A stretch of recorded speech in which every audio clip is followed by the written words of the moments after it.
اب آج کا میرا موضوع ہے شہادت علی رضی اللہ تعالیٰ عنہ۔ اصل میں حضرت علی رضی اللہ تعالیٰ عنہ کی شہادت بھی اسی الفتنۃ الکبریٰ کا تسلسل ہے۔ وہ جو عبداللہ ابن سبا کا پیدا کردہ عظیم ترین فتنہ تھا، اسی کا ایک نتیجہ حضرت علی کی شہادت بھی ہے، لیکن وہ بات ذرا تفصیل سے سمجھنی ہوگی۔ اور اس کے لیے میں ممنون احسان ہوں، حال ہی میں ایک کتاب چھپی ہے، ڈاکٹر سید رضوان علی ندوی، وہ محقق ہیں تاریخ کے، انہوں نے بڑی تاریخی تحقیق کے بعد جو باتیں بیان کی ہیں وہ میں آپ کے سامنے رکھ رہا ہوں۔ عرب میں جنوب مغرب کی کونے میں، جہاں یہ یمن بھی آباد ہے، اس کے اوپر نجران ہے، اسی علاقے میں یمامہ کا علاقہ کہلاتا ہے۔ یہاں ایک قبیلہ آباد تھا، بنو تمیم۔ یہ جو لوگ تھے بڑے کرخت مزاج، جنگجو، اکھڑ، ضدی، اور جس بات کو ایک دفعہ مان لے اس پر اڑ جانے والے اور مر مٹنے والے۔ یہیں سے فتنہ پہلا اٹھا تھا، سب سے بڑا جو نئے جھوٹے نبی کھڑے ہوئے تھے ان میں سب سے بڑا تو مسیلمہ کذاب تھا، یہی تو علاقہ تھا۔ اور اس کے خلاف اس فتنے کی سرکوبی میں کتنے صحابہ، 1200 صحابہ ایک جنگ کے اندر شہید ہوئے، جن میں 500 جو ہیں وہ حفاظ تھے رضی اللہ تعالیٰ عنہ۔ تو یہ لوگ جو یہ تھے بڑے زوردار تھے۔ اس قبیلے کے بارے میں حضرت عمر رضی اللہ تعالیٰ عنہ نے ایک بڑی عجیب حکمت عملی اختیار کی۔ ان کو وہاں سے اکھاڑ کر اور ایران کی سرحدوں پر آباد کر دیا، اب جہاں پر جہاد ہو رہا تھا، تاکہ ان کے اندر جو یہ جنگجوئی ہے یہ اب اس مقصد کے لیے استعمال ہو، اب وہ دارالاسلام کی توسیع کے مقصد کے لیے استعمال ہو، اور وہ ہوئی۔ حضرت عمر نے 2 چھاونیاں بنائی تھی رضی اللہ تعالیٰ، کوفہ اور بصرہ، کیونکہ ظاہر بات ہے کہ اب جو اسلام کا دائرہ پھیل رہا تھا اور اسلامی حکومت پھیل رہی تھی، اور زیادہ تر جو ہے مشرق کی طرف پھیل رہی تھی، ایران اور خراسان وغیرہ کی طرف، تو اب مدینے سے اس کا کنٹرول اتنا آسان نہیں تھا، فاصلہ تھا، تو چھاونیاں بنائیں تاکہ یہ اس سرحد کے اوپر یہ موجودہ مرکز رہے، یہاں فوجیں موجود رہیں، کہیں کوئی بغاوت ہو تو اس کو کچلنے کے لیے وہ قوت فوری طور پر دستیاب ہو سکے۔ یہ لوگ ہیں کہ جو عبداللہ ابن سبا کی فتنے سے سب سے زیادہ متاثر ہوئے۔ ان کی مزاج میں وہ کجی تو تھی نا۔ حضرت عمر بھی ان کا جو ایک مضبوط کنٹرول تھا انہیں دبائے رکھا ہے، اور ان کا رخ جو ہے ایک دوسری طرف موڑ کر اس سے اسلام کو فائدہ پہنچایا۔ لیکن اس کے بعد جب فتنہ جو آیا یہ عبداللہ ابن سبا، تو سب سے بڑھ کر یہی لوگ اس کے ماننے والے، اور انہی میں سے وہ لوگ تھے جنہوں نے جانیں بھی دے دی ہیں، جنہیں حضرت علی نے زندہ جلایا ہے، اس لیے کہ وہ کہتے تھے کہ علی خدا ہے۔ اے علی تم خدا ہو، تم ہمیں آگ میں جلا رہے ہو، یہ تو تم ہمارا امتحان لے رہے ہو۔ وَلَنَبْلُوَنَّكُمْ بِشَيْءٍ مِّنَ الْخَوْفِ وَالْجُوعِ وَنَقْصٍ مِّنَ الْأَمْوَالِ وَالْأَنفُسِ وَالثَّمَرَاتِ۔ اب وہ اس آیت کو اپنے اوپر منطبق کر رہے ہیں۔ تو یہ جو کرخت لوگ تھے، انہوں نے در حقیقت جو ہے عبداللہ ابن سبا کے کردار میں سب سے بڑا رول پلے کیا، اور انہی کے ہاتھوں حضرت عثمان شہید ہوئے رضی اللہ تعالیٰ۔ اور اس کے بعد انہوں نے حضرت علی رضی اللہ تعالیٰ عنہ کو اپنے گھیرے میں لے لیا، کیونکہ انہی کی کثیر تعداد موجود تھی مدینے میں جب حضرت عثمان شہید ہوئے۔ اس کے بعد اب ظاہر بات ہے کہ کوئی نہ کوئی تو خلیفہ ہونا چاہیے تھا۔ حضرت طلحہ سے کہا گیا، انہوں نے معذرت کر لی، حضرت زبیر سے کہا گیا، انہوں نے معذرت کر لی۔ اب ظاہر بات ہے کہ حضرت علی آخر امت کو چھوڑا تو نہیں جا سکتا تھا بغیر امام کے، انہوں نے قبول کر لی، اگرچہ حضرت حسن روکتے رہے کہ ابا جان یہ ان لوگوں کی بیعت جو ہے آپ قبول نہ کیجیے۔ حضرت حسن تو ان میں سے ہے جو حضرت عثمان کے دروازے پر کھڑے تھے پہرے دار کی حیثیت سے، حسن اور حسین رضی اللہ تعالیٰ عنہ، انہیں تو معلوم تھا فتنہ جو کون لوگ ہیں۔ اس کے بعد حضرت علی رضی اللہ تعالیٰ عنہ نے اسی حکمت سے، جس حکمت کے تحت حضرت عمر نے یہ چھاونیاں آباد کی تھیں، دارالخلافہ بھی مدینے سے کوفہ منتقل کر دیا تاکہ پورے عالم اسلام کو کنٹرول کیا جا سکے اس مرکز کے ساتھ۔ اس کا نتیجہ یہ نکلا کہ اب گویا کہ حضرت علی کے گرد ان لوگوں کا گھیراؤ مکمل. کوفے میں یہی تو آباد تھے، کوفی یہی تو تھے.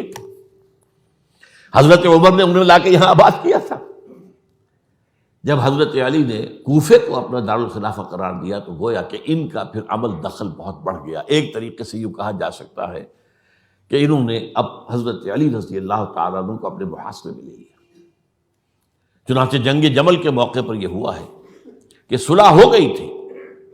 حضرت عائشہ رضی اللہ تعالیٰ عنہ کے جو نمائندے تھے اور ادھر سے حضرت علی، صلح ہو گئی تھی. طے ہو گیا تھا کہ ہاں قاتلین عثمان کو جو ہے اس کو سزا دی جائے گی، قصاص لیا جائے گا حضرت عثمان کی قتل کا.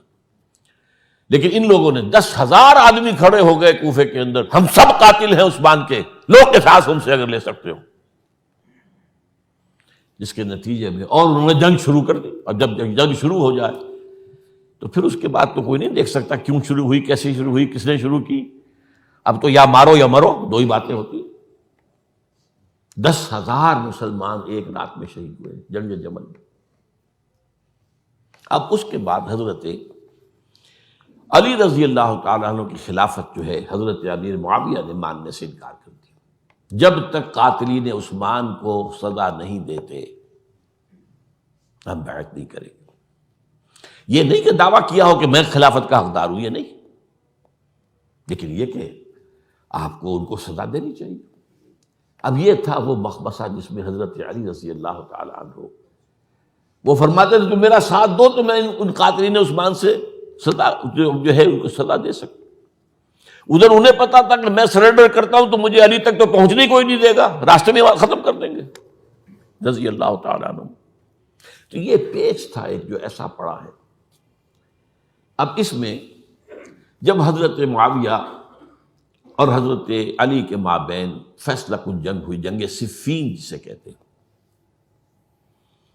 جس میں 70,000 مسلمان ایک دوسرے کی تلواروں، تیروں، نیزوں سے قتل ہوئے. اس موقع پر حضرت معاویہ کی طرف سے ایک آفر آئی. قرآن مجید کو نیزے پر اٹھا کر لوگوں نے کہا کہ یہ خونریزی بند کر دو، ہم قرآن کا فیصلہ ماننے کو تیار ہیں. حضرت علی دیکھ رہے تھے کہ یہ اصل میں میری فتح کو شکست سے بدلنے کا پروگرام ہے. تقریباً فتح میری ہو چکی ہے، لیکن یہ جو طبقہ تھا یہ انہوں نے کہا نہیں بڑی ٹھیک بات کہہ رہے ہیں، وہ مانیے ان کی بات، جنگ بند کی. انہوں نے ہی یہی لوگ تھے جنہوں نے مجبور کیا حضرت علی کو کہ وہ تحکیم پر رضامند ہو جائے. اس کے بعد تحکیم میں جو معاملہ ہوا، حضرت علی حضرت عبداللہ ابن عباس کو اپنی طرف سے حکم بنانا چاہتے تھے، یہ اڑ گئے نہیں. یہ اڑ جانے والے لوگ، اور یہی اصل قوت تھے، وہاں ساری طاقت تو انہیں کی تھی. تو انہوں نے ابو موسیٰ اشعری کو اپنی طرف سے مقررہ، وہ بہت نرم خو آدمی تھے، انہیں بنا. بہرحال جو بھی بات طے ہوئی، اب تاریخ کی روایتوں میں اختلاف ہو سکتا ہے. کہا یہ جاتا ہے کہ طے تو یہ ہوا تھا حکمین کے مابین، ادھر سے ابو موسیٰ اشعری، ادھر سے عمرو بن العاص رضی اللہ تعالی عنہما، کہ آپ اپنے جو کلائنٹ ہیں حضرت علی آپ انہیں معزول کر دیجئے، میں معاویہ کو معزول کر دیتا ہوں، پھر جو ہے مسلمان فیصلہ کر لیں کسی اور کی عبادت. انہوں نے کھڑے ہو کے کہہ دیا میں علی کو معزول کرتا ہوں، اور عمرو بن العاص نے کہا کہ میں معاویہ کو قائم کرتا ہوں. اب یہ ہے روایت، واللہ عالم اس میں کتنا سچ ہے کتنا جھوٹ ہے. میں کوئی مورخ نہیں ہوں، میں کوئی تاریخ کا محقق نہیں. اس کے بعد جو ہے اب یہ لوگ انہوں نے کہا کہ مانیے تحکیم کو، اور جب انہوں نے حضرت علی نے اس تحکیم کے فیصلے کو ماننے سے انکار کیا تو باغی ہو گئے، حضرت علی کو کافر قرار دیا، اور جا کر ایک جگہ پر حرورہ ایک جگہ تھی وہاں پر جا کے جمع ہو گئے، جتھا بندی کی بہت بڑی طاقت پر وہاں کر. انہوں نے طے کیا کہ علی بھی کافر ہو گیا، معاویہ بھی کافر ہو گیا، عمرو بن العاص بھی کافر ہو گئے، سب کافر. حضرت علی کی طرف سے ایک گئے سفیر ان سے بات کرنے کے لیے، تو انہوں نے کہا تم ہی نے تو کہا تھا کہ تحکیم کو تسلیم کرو، کہ ہاں ہم نے گناہ کیا تھا کفر کیا تھا، ہم توبہ کی ہم نے. اگر علی بھی مان لے کہ میں نے مان کر کفر کیا تھا اب میں توبہ کرتا ہوں تو ہم ان کی بات مان لیں گے. اب حضرت علی اس طرح کا جھوٹ کیسے بولتے ہیں؟ انہوں نے تو کوئی کفر نہیں کیا تھا. بہرحال انہوں نے پھر بھی نرمی برتی کہ دیکھو اگر تم کوئی خونریزی نہیں کرو گے، فساد نہیں مچاؤ گے تو میں تمہیں کچھ نہیں کہوں گا. لیکن وہ اپنی ان شرارتوں سے بعد نہیں آئے. تو پھر تیسری جو بڑی جنگ ہوئی ہے ان جنگوں میں، جنگ نہروان کہلاتی ہے، حضرت علی کی جنگ خوارج کے ساتھ، جس میں 4000 خارجی جو ہیں وہ ختم ہوئے. اور یہ بات اب آپ نوٹ کر لیجئے کہ یہ لوگ جیسا کہ اکھڑ بھی تھے لیکن اپنی بات پر ڈٹ جانے والے تھے، لیکن ساتھ ہی دیندار بھی تھے، نمازی اور روزے دار بھی تھے. یہ اس طرح کے لوگ نہیں تھے کہ جو فاسق اور فاجر ہو. بس یہ مزاج کا ایک ہے، جو بات دل میں بیٹھ گئی اڑ گئے. تو یہ اصل میں انہوں نے پھر فیصلہ کیا کہ اور تو ہمارے بس میں اب کچھ نہیں ہے، ان تینوں کو قتل کر دیا جائے، علی کو بھی اور معاویہ کو بھی اور عمرو بن العاص کو بھی. تو ایک جگہ ان کی سازش ہوئی، 3 آدمی معین ہو گئے، ایک ہی وقت کا طے فیصلہ ہو گیا، فلاں تاریخ کو فجر کے وقت تم جاؤ، وہ تم کوفے کی جامع مسجد میں، جب علی نماز جماعت کرا رہے ہو خنجر مارو انہیں. اور یہ اس کا نام ابن ملجم تھا، خارجی، یہ وہی لوگ بنو تمیم کے لوگ. دوسرا جو تھا وہ دمشق میں حضرت معاویہ کو قتل کرنے شہید کرنے کے لیے پہنچ گیا. تیسرا مصر پہنچ گیا حضرت عمرو بن العاص کو. اب یہ بات اللہ کی طرف سے ہے، یہ تو اس کی مشیت ہے، اس کا فیصلہ ہے. حضرت علی پر وار کارگر ہوا، آپ شہید ہو گئے. حضرت معاویہ پر وہ وار ذرا اوچھا پڑا، زخمی تو ہوئے لیکن آپ کی جان بچ گئی. عمرو بن العاص اس روز مسجد میں کسی معذوری کی وجہ سے، عذر کی وجہ سے فجر میں آئی نہیں سکی، لہذا حضرت علی کی شہادت ہو گئی. اب یہ ہے اصل پس منظر، کن لوگوں نے کیا شہید، اصل میں وہ سمجھ لینے کی بات ہے. یہ خوارج نے شہید کیا، لیکن خوارج کا فتنہ سبائی فتنے ہی کا آف شوٹ ہے، اسی کے ذیل میں ہے، اسی کی ایک شاخ ہے، اسی کا ایک نتیجہ ہے.